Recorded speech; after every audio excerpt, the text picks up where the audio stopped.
Yes, on AM 950, the progressive voice of Minnesota.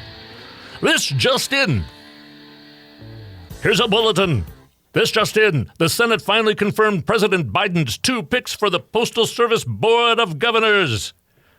That means they can finally fire Trump's Postmaster General Louis DeJoy and roll back his most dangerous cuts.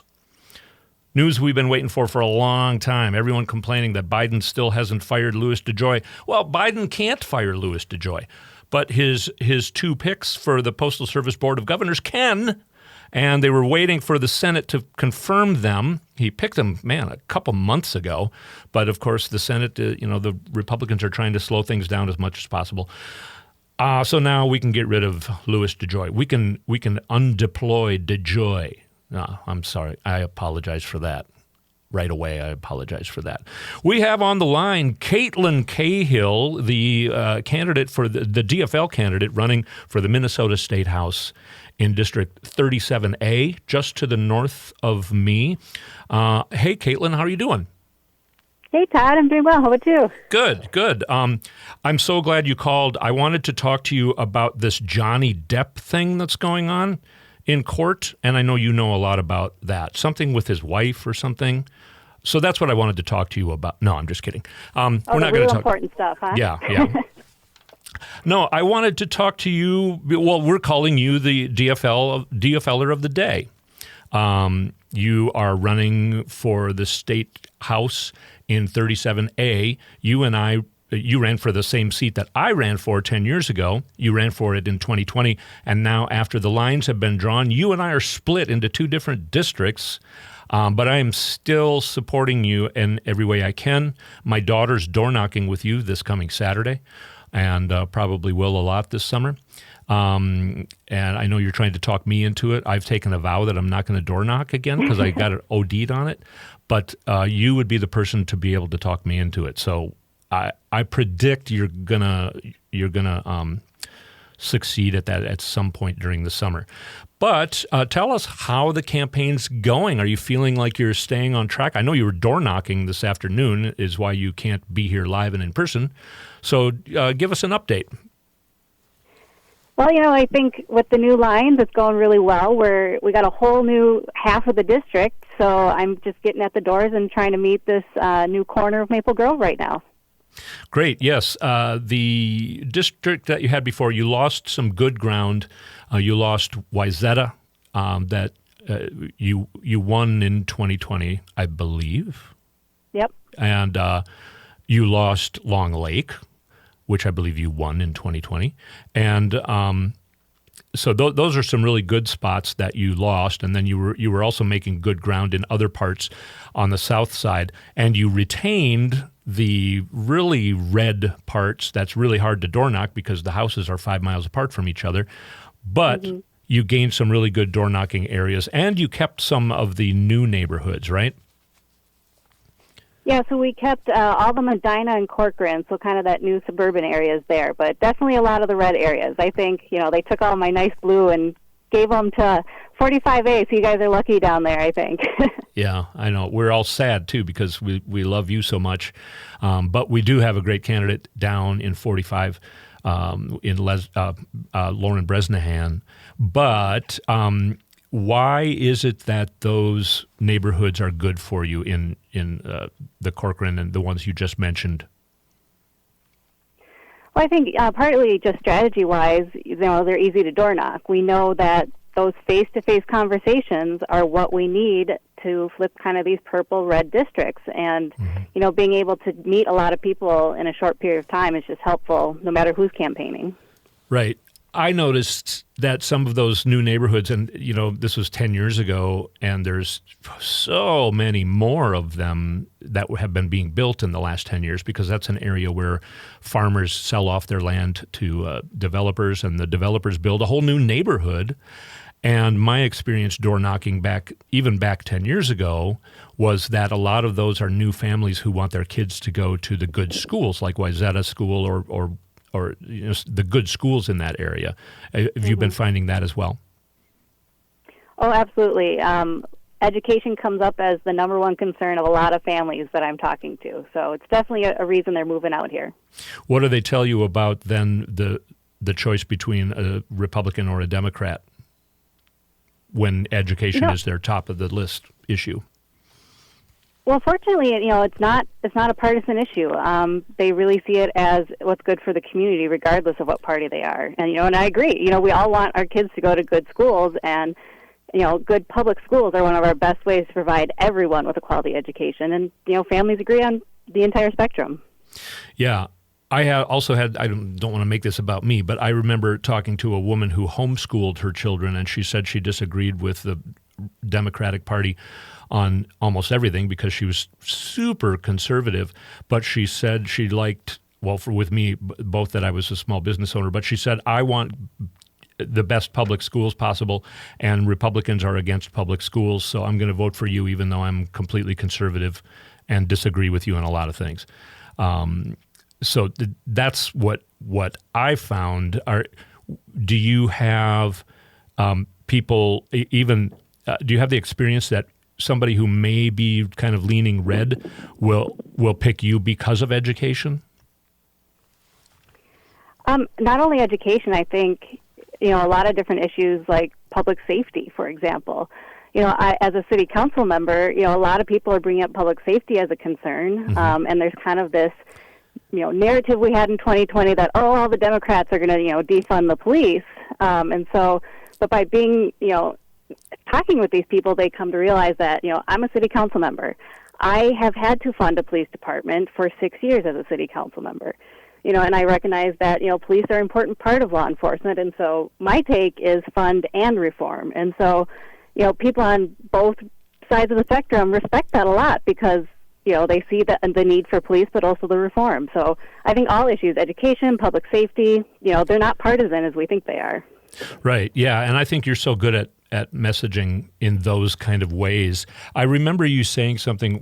You and I were talking about broadband a few weeks ago, and you mentioned some things that more than most people because of your experience being on the city council in Maple Plain. You talked about how funding is going sometimes not to the right places. Can you elaborate on that? I don't know if you remember that.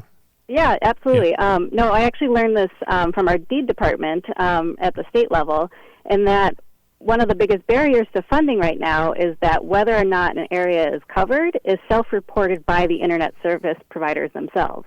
So, of course, the big internet providers have a, self-interest in saying, oh, yes, we provide high-speed broadband to all these areas, and that prevents funding for additional competition.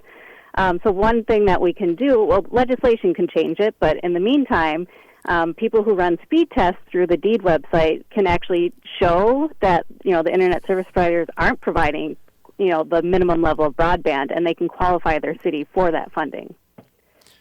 Yeah, so we do need to get you in the House so that you can start writing some bills because you know things other people don't know. Well, thank you. I know I had you on here last fall or something, and you and I also talked about your new ideas on how to reach voters because people don't answer their phones anymore. People don't have landlines. So talk about that. Well, I think, obviously this year is different than 2020. We're able to get back at the doors. But I think, technologically wise, calling in 2020 was kind of demoralizing because you'd call for an hour and maybe two people would pick up, and you were lucky if one of them wanted to talk to you. Whereas if we did a text bank, I could send out 300 texts in about 5 minutes, and I was getting, probably a 30-40% response rate from that. So we got lots more data just with a quick text to people. Yeah, and that sounds like such a simple thing, but I think not enough people realize how difficult it is right now, and both the parties as well, like even getting trained in by the DFL, they're still telling you to make phone calls, and this isn't the 1970s anymore, So I remember your ideas sounded so new to me as well, and I kind of felt like I was more aware, but you're just, being younger and more innovative. Tell us about your background. What do you do for a living? Well, right now I run my own business providing tech support to other small businesses. I kind of got a start in that industry because I worked for our public schools for about a decade doing tech support, instructional technology learning. So I started in the schools and decided to move out to do it myself. Yes, and when did you first get on the city council in Maple Plain? I was appointed in 2017 and then reelected in 2018. Right, and you also talked about some of the interesting interactions you have with people on the city council where you and they disagree on most things, but when you're working with them on the city council, it can be different. Can you enlighten us more on that? Yeah, I mean, it's definitely the great thing about being city council is that it's nonpartisan. But obviously, as you work with people, you kind of get to know where they are in the political spectrum. And I'm definitely on one end, and quite a few of my fellow colleagues are on the other. But when it comes down to it, because we're a small body, there's only 5 of us. It's a weak mayor system. We try to come to a consensus as much as possible, and so we have to, sometimes we have to compromise. It's not a bad word if we're making progress. But really it comes down to focusing on, our shared values. What is the ultimate goal? And ultimately, we all want to help our fellow residents and our neighbors. And so when we focus on that, it's easier for us to listen to each other and come to a consensus on issues. Yeah, and of course, it may be easier because you're not dealing with things like women's health care rights and gun safety laws and things like that. Because the common goal should be the same, both in St. Paul, between Republicans and Democrats who are in the legislature. It should be the same as what you just mentioned it is in the city council. You're trying to make life easier and better for your constituents.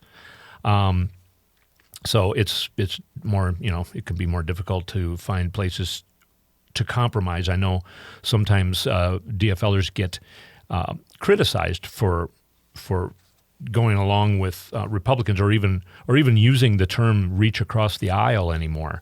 Do you see ways that you still could if you got into the legislature? Or when you get into the legislature? Oh, definitely, for sure. For me, it's not about, when I say compromise, it's compromise on implementation. Mm-hmm. You should never compromise your values, for sure. But I think, and doesn't mean you're going to work necessarily with the other party on every issue. I like to look at the fact, for example, there's some Republicans in the legislature who I'm pretty sure we might not work on anything but broadband. But we can both agree that our rural communities need broadband. And so if that's the one bill we can come together and work together on, I'll work with them on that one bill. It doesn't mean we're going to work together on every bill because we may not agree on others, but I think there's always an issue that you can agree on with the other side. Tell us more about your experience door knocking. So many people are intimidated by door knocking. When it's first mentioned to them, and it happened to me when I ran, I was scared to death to go door knocking. I thought, knock on somebody's door, tell them that I'm running for office. Everyone hates politicians. What's your philosophy and feelings about door knocking? How could you talk somebody into going door knocking for you this summer? Well, I'll start off with that. I am probably the most introverted person ever. And so I used to be the person who someone knocked on my door and I'd hide, right? I didn't want to talk to the politician on my own doorstep. So when I first ran for city council, I knew I had to go door knocking because that is how you won city council races, and I had 4 other opponents to contend with. But the introvert in me just really did not love the idea of knocking on a stranger's door, right? I just always felt like I was bothering them. Yep. But as soon as I knock on people's doors, there are so many people who are invested in our communities that when you tell them who you are and why you're there, a lot of people want to have these conversations about, they think it's great you're there and they want to know how you're going to help them. So you get over the bothering them because they are wanting to engage with you and learn more. So it's a positive experience usually. Yeah. Do they talk about then, your opponent was here knocking on my door ever in your district? I have yet to hear that. In fact, more often, I know it's a little different this year because of redistricting, but I used to hear a lot that, oh, well, who is our current rep? Or, I reached out to him once, but I never heard back. Right. I don't think there's a lot of competition on the doors for me. Right. Yeah. And you do have a different opponent, but in the area that you live, Republicans have never door knocked because they just always win. We've never had a Democrat. Kelly Morrison's the first Democrat to win in the area in the history of Minnesota. Actually, in the history of the universe, I looked it up. Not just the history of Minnesota, the history of the universe. I'm gonna if you can hold on for a couple of minutes. We do need to stick in one more break, and then we have a couple minutes on the other side. Would you like to stick around a little longer? Sure, I can stick around. Okay. Let's take a break, Patrick, and we'll be right back talking more with Caitlin Cahill running for the State House in District 37A.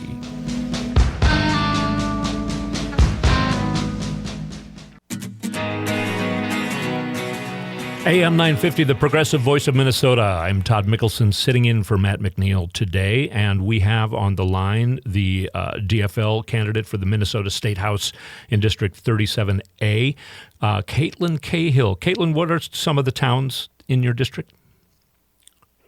Maple Plain, Independence, all the way up through Corcoran, a little bit of Maple Grove, Medina, and Loretto.